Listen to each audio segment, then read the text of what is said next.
In a day and age where some wonder whether it's worth going into university in the first place, whereas others go into over 6 figures of debt to immerse themselves in years of degeneracy with no expressed purpose, I understand that it can be hard to know whether it's worth going to university in the first place, and more importantly, if you do, what is actually worth studying.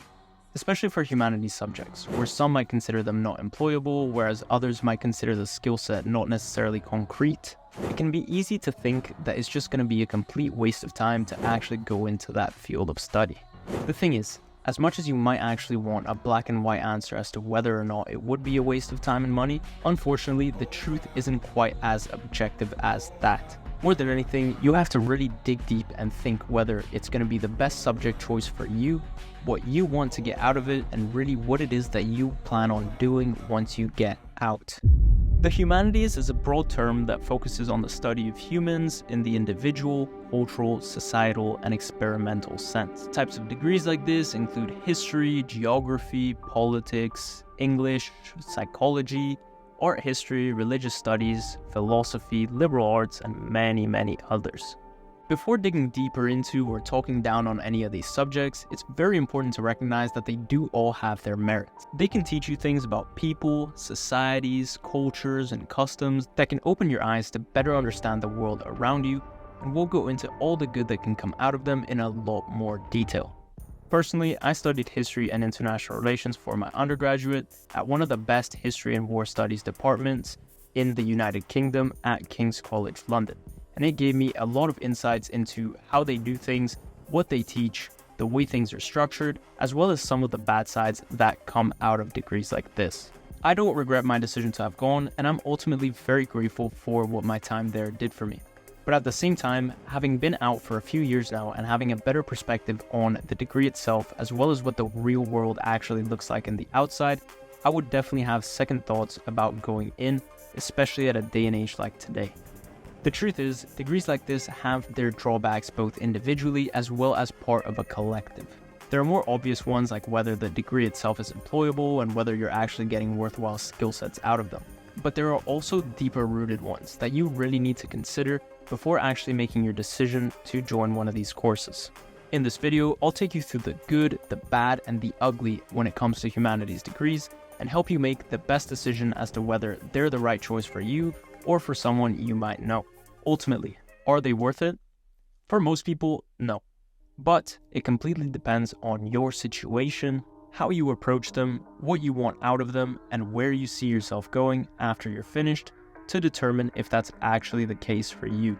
But first, let's start with the good. On a personal level, I always said that the best part about my degree was that I left it as a more cultured person. Having studied modules on China, Russia, European states, Latin America, the Cold War, as well as having more theory-based modules, I can definitely say that I left with far more knowledge about the world and how it got to where it is today than I went into it with, as well as a better understanding of different people, cultures, shared experiences, and thoughts about how their mentalities developed over time. By being forced to read different perspectives or different ideologies that I didn't already agree with, it also helped me get a better understanding of how and why people think in different ways, and either develop my own perspective or change it outright if I agreed with what was being argued. In terms of practical skills coming out of it, this is really where intentionality comes into play. From what I saw across the board from people in all kinds of different degrees, it didn't particularly matter what you were studying, but more so what you put into it. As with most degrees, if you cram everything into the week before your exams or in the build-up to your assessment, you can still do well, but you won't necessarily develop many skills. For something like engineering, where the skills are more tangible and you leave knowing how to perform specific tasks, that might not be so costly. For humanities subjects, on the other hand, you memorizing a bunch of facts, dates, quotes, and arguments before an exam might bring you good grades, but unless you've internalized and understood them, as well as learned how to structure your arguments, you're not gaining anything from the actual subject matter. What you do have a chance to develop though is to learn how to write better, and even more importantly, to learn how to be a better communicator of ideas. Regardless of what you go on to do during your career, if you're someone who's able to articulate themselves both through writing and through speaking in a way that other people are able to understand, follow, and agree with, you're going to have an advantage. If you're able to communicate persuasively as well, drawing on examples, evidence, and perspectives from different cultures or from history, you're becoming a more impressive person who can actually get their ideas across and be understood.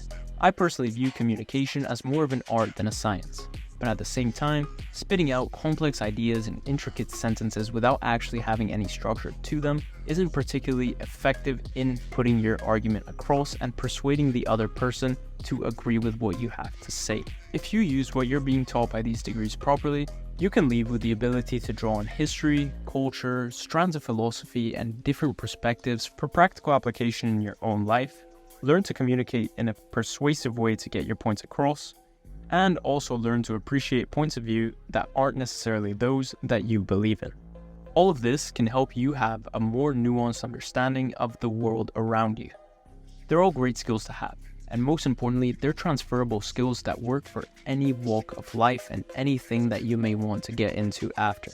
I have friends and people I know who studied humanities degrees who went on to open businesses, convert to law, work in government institutions, become consultants, or join various different companies within the private sector. Especially if you're in a good university doing well in your studies, you shouldn't really have a problem to at least find a decent job coming out of it. A lot of the time, employers will just see the degree as proof of concept that you were able to see things through, become an effective communicator, and actually just being competent enough to work at an entry-level position within their company. A student who actually studied a humanities degree and used it as an opportunity to level up in a bunch of their skills by being intentional about it will most definitely have a lot of doors open for them. It's an excellent first step to start understanding more about the world around you and buy you some time to figure out the next moves and the next step you want to take. When done well and taken seriously, you can genuinely leave as a more cultured, knowledgeable person who can communicate ideas effectively, which are all great skill sets to have whether you go on to start your own business or you go on to work in any different industry or sector out there. All of this is great and you can genuinely have a lot of success by going down the humanities route. But equally, it's important to look at the negatives to actually get a full picture of what's going on here. The thing with humanities degrees that differentiate them from more technical ones like law, medicine, or engineering is that aside from having all the drawbacks that normal universities degrees have, they also have additional ones that are specific to them. And this could have a very big impact on your experience in there as a whole. Jordan Peterson has said that you learn to be a citizen through the humanities, and that they're at the core of Western civilization. Yet he doesn't believe that they are a viable option to actually study in university these days. The thing you have to understand about these subjects is that they've been at the center of the culture war before that term was even coined. And we'll go into a little more detail of what that means, but more than anything, you have to keep in mind the implications of what that means for your studies. One of these is that professors and institutions have very clear, blatant agendas that they unashamedly like to push onto their students. In the West, these are almost universally all left, progressive agendas that don't necessarily paint an objective picture of the world and almost always mean that you're being taught through a particular lens that is very rarely in your best interest to adopt as an outlook on the world or your personal life. There's a lot of people that I can speak very highly of during my time there, and that goes for students as well as professors. But equally, a lot of the students already go in knowing exactly what to expect, and they tend to be the type of people that are already aligned with these kinds of ideologies, and the teachers themselves also tend to be the type of people that are more than happy to push them. All I can say is that you can expect characteristics like victimhood, complaining, blaming, criticism without solution, and all kinds of communist propagating, and these are not uncommon sights from both the teachers as well as other students. Another downside that you can take from these kinds of degrees is that the skills you're learning in the end of the day aren't particularly useful unless you're very intentionally about developing the ones that we were speaking about earlier. As we mentioned the good parts, there's a lot that you can gain from learning how to communicate better, structure your points, use evidence, and be persuasive with writing and speaking. Equally, unless you're super intentional about actually fostering them, building on them, and developing these skills during your time in university, there's nothing inherently there that forces you to actually learn them. On top of that, if you wanted to strawman the whole concept of humanities degrees, you could just say that you could take the reading list, go through all of it, and fill in the gaps through YouTube videos that people have already put out there. I don't really want to push that narrative, especially since there were a lot of teachers that I actually learned from, and learning to write on your own isn't something that's particularly easy to do. But I would say that the biggest advantage I got from actually going was that I was able to identify these skills that I actually wanted to develop through speaking to different professors and actually learning more about how I write and how I can do it better, and later being able to apply those kind of concepts that I learned and put them to use in my day-to-day for all kinds of different tasks. At the same time though, from a purely knowledge-based perspective, if you were to actually read through everything, watch YouTube videos, watch documentaries, and fill in the gaps in different ways, you could very much get the same type of education for a fraction of the price. And if we are to go into price though, and the subject of money, and even what you could be earning after, that's when the picture starts to look a little gloomier. The thing is, if you go to a top university and you do even relatively well with your studies, chances are you will be fine for employment. The types of companies that people tend to want to work at once they leave university usually recruit from these top universities in the first place. And even if it's not your dream job at your dream company, chances are you should be able to find a good job at a good company. If you don't necessarily go to one of the top universities though, then things could look a little different. The reason why getting a degree from one of these top universities is different isn't even because of what they actually teach you while you're there, but more so because of what getting in actually says about you to the companies looking at your CV. Just getting into a university like Harvard, Oxford, Cambridge, or Yale says something about you, even if the subject you chose doesn't necessarily do so. If you didn't get into one of these top universities though, or even those a couple of ranks below, you may actually struggle to get a job regardless of the skill set that you've actually been able to build up. You may have to end up settling for something that you're overqualified for the simple reason that there are too many people with too many degrees for a limited number of roles that they could actually qualify for. And by not having specific skills like the type that I mentioned with engineering or law or medicine, you end up going into a pool of people who don't actually have specialized knowledge, and it's those that go to these top universities that actually tend to stick out. That means that even after you finish your undergraduate degree in a humanities subject, you may just have to go on to do your master's in a more employable field as a way of actually beefing up your CV to look better for employers. And listen, that's all fine and well. I also did my master's degree less so to beef up my CV, but more because of the circumstances of my life and the world at the time in 2020. And I actually really enjoyed the experience. But a further problem starts to become if you have to go into further debt to actually be able to finance this second degree. Debt is a problem that is applicable to any kind of university degree and any kind of institution out there. But it starts to become an even bigger problem if you leave without any tangible skills that you can go out to apply once you're done. In the UK, that could mean tens of thousands of pounds worth of debt, and in the US, you could even be looking at a significant six-figure sum once you get out of university that will have to be paid back. Is the trade-off worth it for the type of education you're getting and the potential skill set that you'd be getting out of it? Is it worth the opportunity cost of being able to study something else, or even not going to university at all and looking to take a year to learn through books and YouTube? Is it even preferable to getting into an apprenticeship and making money from the off? These are all questions that only you can answer based on your financial situation, what you want to get out of your degree, where you see yourself going, how much you actually like the subject, and what the combination of these factors say about your current situation. So that's the bad. But earlier I did mention the darker side of this whole equation. You can look at university as a whole as being responsible for pushing these concepts. But really, it's the humanities subjects specifically that have been used to further this narrative. We spoke about the respect that Jordan Peterson has for the humanities and how even then he doesn't recommend people to actually take the subjects. Aside from the ones he mentioned, there are also much deeper, darker ones that we'll touch into, but honestly, those deserve a full-length video in and of themselves. You have to realize that students have been the primary target for indoctrination for centuries. We could go into a deep rabbit hole about how the school system in the West, starting in America and spreading across the world for the last century, has famously been set up to follow the Prussian model of the 18th century, where pushing patriotism and militarism onto conquered peoples was the order of the day. Now, the same system's just being used to push different ideas.